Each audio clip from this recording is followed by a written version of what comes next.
معزز ناظرین کرام، آج پھر نوید ملک آپ کی خدمت میں آداب بجا لاتا ہے، اور سب سے پہلے ذات باری تعالیٰ کا ممنون ہوں کہ اس نے بھی اس جسد خاکی میں سانس دوام رکھے کہ میں آپ کے ساتھ مل کر پھر سے زندگی میں پیش آنے والے مختلف امور، مختلف واقعات اور حالات پر بات کر سکوں، اور آپ کو کتاب مقدس کی روشنی میں ایسے اہم ایشوز پر کچھ صلاح دے سکوں جو اس وقت دنیا میں عمل پذیر ہیں، اور بہت سارے لوگ ان ایشوز کے پیرو بھی ہیں۔ اور میں اس پروگرام میں مسیحی کیوں ہوں، میں ان ایشوز کو اس لیے اجاگر کرتا ہوں، ان کا انکشاف کرتا ہوں، کیونکہ جب سے میں مسیحی ہوں، جب سے میں مسیح میں ہوں، مجھے سیاہ اور سفید، کھوٹا اور کھرا واضح طور پر نظر آتا ہے۔ اس لیے تو میں نے کھرے کا اور سفید کا فیصلہ کیا کہ اس کو قبول کروں، اور جو کھوٹی باتیں ہیں اور ایسی باتیں جو سیاہ ہیں ان کو یک طرف چھوڑ دوں۔ اب آپ کو پتہ چل گیا کہ اس پروگرام میں مسیحی کیوں ہوں کہ پیچھے کون کون سے ایسے عوامل ہیں، اور 900 سے زائد پروگرامز اسی ٹاپک کے تحت ہو چکے ہیں، جن میں میں نے اسی بات کو بیان کرنے کی کوشش کی کہ میں نے کیا کھویا اور کیا پایا۔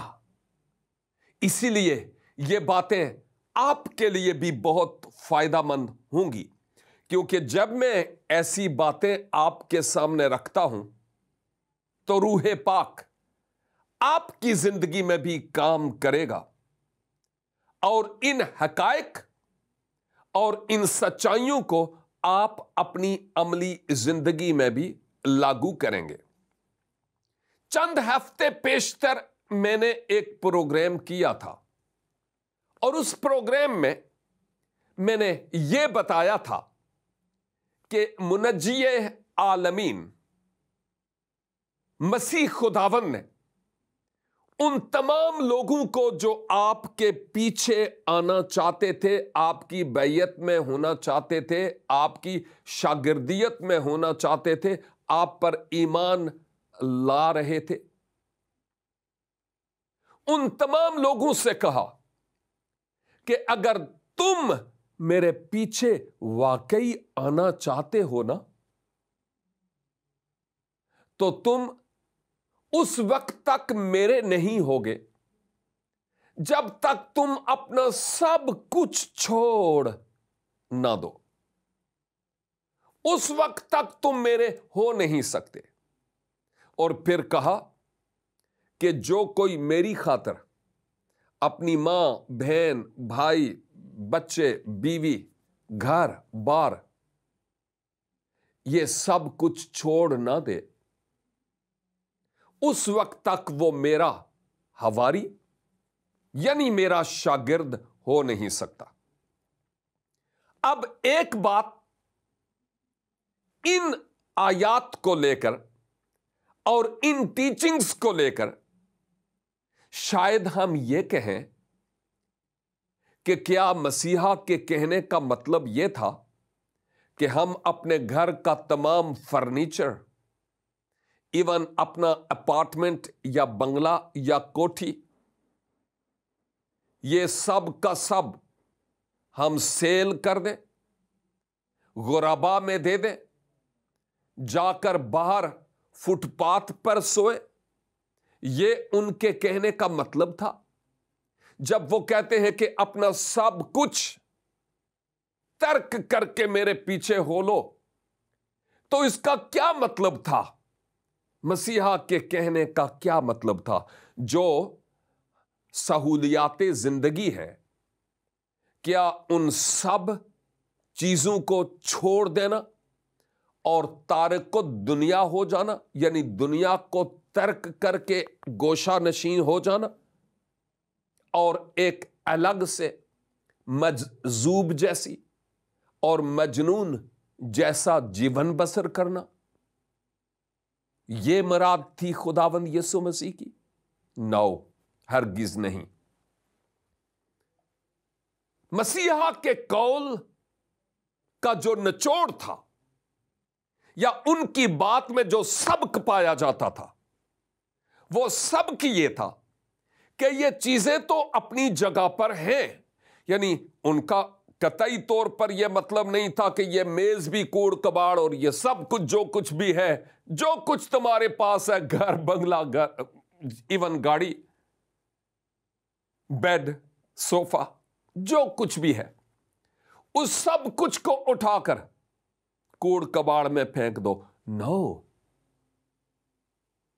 یہ خداوند یسوع مسیح کے کہنے کا قطعی طور پر مطلب نہیں تھا۔